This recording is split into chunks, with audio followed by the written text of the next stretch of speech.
ბიოგრაფი ლივინგის პროექტი მოზაიკა საბურთალოზე, გაზაფხულის ქუჩაზე მდებარეობს.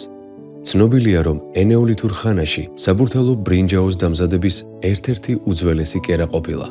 ამას მოწმობს დელისის ტერიტორიაზე აღმოჩენილი ადგილობრივი წარმოების სპილენძ ბრინჯაოს ნივთები.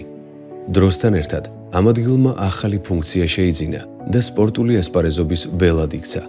აქ ხშირად იმართებოდა ბურთაობა, თამაშების ჯგუფი, რომელიც ქართველებში დიდი პოპულარობით სარგებლობდა. სწორედ აქედან მომდინარეობს უბნის სახელწოდება საბურთალო.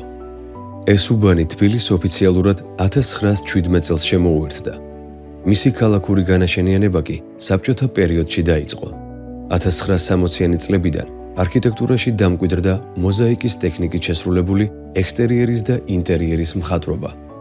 სმალტის ფერადი ნატეხებისგან ნაწყობილ მოზაიკებს შეხვდებოდით ყველგან. ქარხნებში, სკოლებში, კლუბებში, სადგურებსა და გაჩერებებზე. თითოეული მათგანი საბჭოთა ცხოვრების გარკვეულ ასპექტს ასახავდა. მაგალითად მუშაობას, განათლებას, დასვენებას, გართობასა თუ ყოველდღიურ საქმიანობას. დღესდღეობით საბურთალოზე არაერთ ადგილას გვხვდება ცნობილი მოზაიკური პანო. მათ შორისაა ყოფილი პროფკავშირების კულტურის ცენტრი, ტექნიკური უნივერსიტეტის მეტროსადგური, სახანძრო სამსახურის შენობა, ბაგა ბაღის ეზო. ამ უბნის ისტორიით შთაგონებულებმა შევქმნით პროექტი მოზაიკა.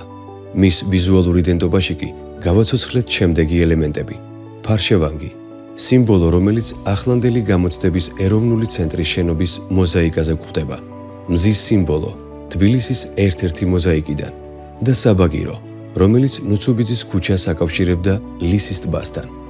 ის, რაც გვახსოვს, ჩვენთან ერთად ცოცხლობს.